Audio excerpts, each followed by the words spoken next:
Welcome to the Talking Tenancies podcast, brought to you by the Residential Tenancies Authority. I'm your host, Belinda High. Join me as we explore everything you need to know about renting in Queensland with experts from the RTA and industry. We're here to help make renting work for everyone.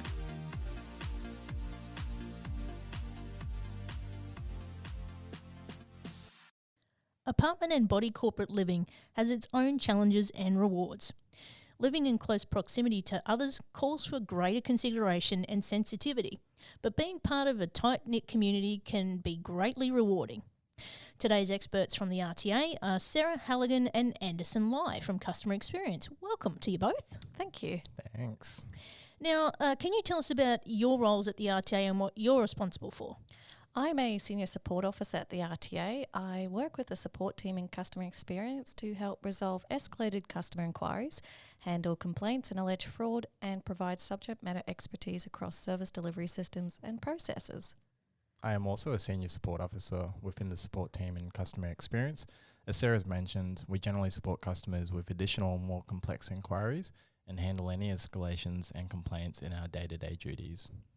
And you're both very busy, so thank you for joining us today. Now, today we're talking about high-density unit living.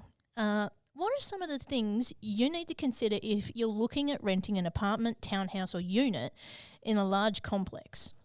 First of all, for any rental application process, whether it's a house, a townhouse, apartment or unit, it's really important to read through and understand the lease along with the terms and conditions that apply to that rental property. It is common when renting a townhouse or unit that it is a large complex, that there are also body corporate bylaws that occupants need to abide by.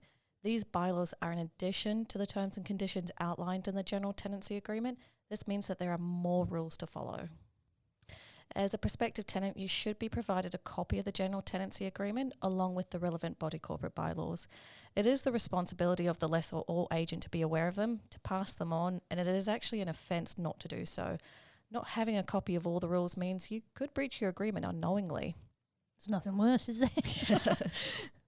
So another consideration is whether the type of living suits your needs as well. You will be in close proximity to your neighbours. You might even share a wall with them.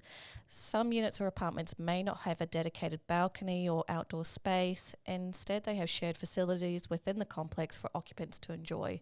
Some bylaws may govern the size and type of pets allowed and outline the water and utility supplies pre-selected for the complex. Use of common areas, parking arrangements or guest rules is another one. So it's really crucial you consider every aspect seriously before you sign the tenancy agreement to see that it really suits your needs. Yeah, so there's so much to consider, isn't there, when it comes to getting into one of these agreements? Absolutely. And sometimes you can even find a copy of the bylaws on the website of the complex's on-site management agency, or by all means, if you haven't been given a copy, just ask for one. So it's really important to get across those before you sign an agreement, because you could be in for all sorts of things. Oh, you want to know what you're getting. Absolutely. So can tenants within the same complex have different tenancy agreements, special terms and conditions, and what are the impacts of this? Yeah, tenants can absolutely have a different tenancy agreements, even compared to their next door neighbour who can be in a very similar unit.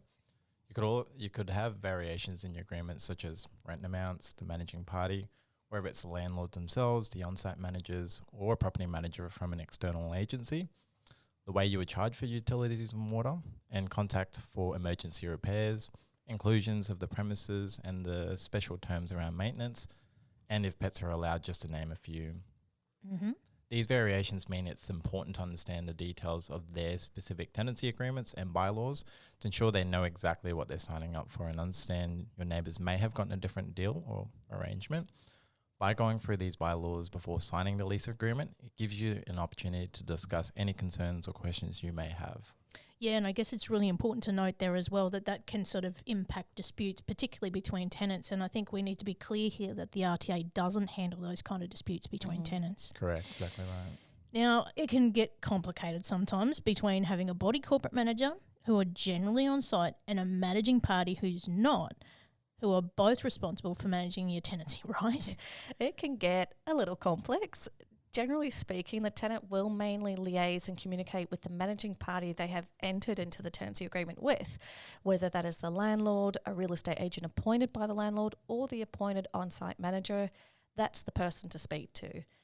Because of the bylaws and body corporate living arrangements, some items and inclusions of the rental premises will be the responsibility of the body corporate and need additional approval, as well as your landlords, to be altered, replaced or added. So some of these items may include front door locks. A lot of times the doors are the responsibility of the body corporate. Same goes for fobs or swipes for garage access or access to communal facilities, balcony screening for privacy, plants or laundry drying racks on balconies. These items can be considered part of the external appearance of the complex. I have had inquiries where a tenant put up bamboo screens on their balconies to have a bit more privacy, however was not aware that it was actually in breach of the bylaws. Oh, really? Yeah. So something to consider. Standalone storage units in the garage or parking spaces is another big one. Right. In these instances, refer to the bylaws and check in with your managing party who will arrange the additional approval required. So when a bylaw is breached, how is that handled in a body corporate living situation?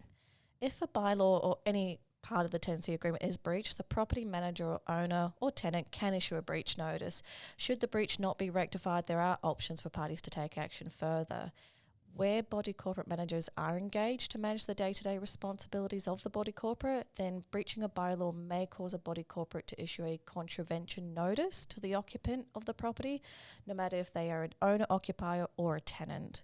So as you can probably tell, it helps in this situation to keep lines of communication open and transparent to ensure everyone involved are on the same page and has the same level of information. It sounds like a dream, doesn't it?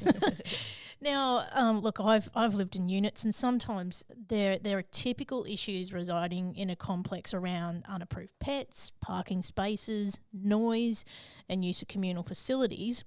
What's the best way for these to be managed? When living in close proximity to people who have different lifestyles and habits to you, personality conflicts, noise issues and disputes can arise. Disputes between neighbours and residents may be more complicated as the parties in the dispute are not often bound by the same tenancy agreement. In any case, attempting self-resolution by having an open communication, like a conversation, is always a good first step. While the RTA is unable to handle disputes between neighbours, tenants or residents, as they are not parties to the same tenancy agreement, the Office of the Commissioner for Body Corporate and Community Management, or BCCM for short, may be able to help. Disputes between body corporates and occupiers, including owners and tenants, can be addressed through the dispute and adjudication services at the Commissioner's office. In any case, all residents should recognise respectful communication and maintaining an open dialogue as good starting points to resolve disputes quickly. Preserving a friendly and amicable relationship with your neighbours should be a mutual goal when negotiating resolutions and outcomes. Okay, so where can people go to get support when having issues living in a body corporate situation? It depends on the other party that is involved with the issue on hand. If their issue is with another resident or neighbour, they can try directly approaching the resident or neighbour first. If that hasn't helped, then they could approach the body corporate manager or even the local government depending on the issue. If the issue is between you and your managing party, then you should approach your managing party, whether that's the property owner, property manager, or the on-site manager. These people have good knowledge of the rules and legislations involved in the situation. Remember, you can also refer to the terms and conditions in the tenancy agreement that you signed. Sometimes it's a matter of getting clarification on the particular issue or getting up to speed on previous conversations. If the issue is between you and the managing party bound by the same tenancy agreement, you can request dispute resolution at the RTA to help you achieve resolution. Otherwise, I would definitely recommend visiting the website of the Office of the Commissioner for Body Corporate Community Management, BCCM.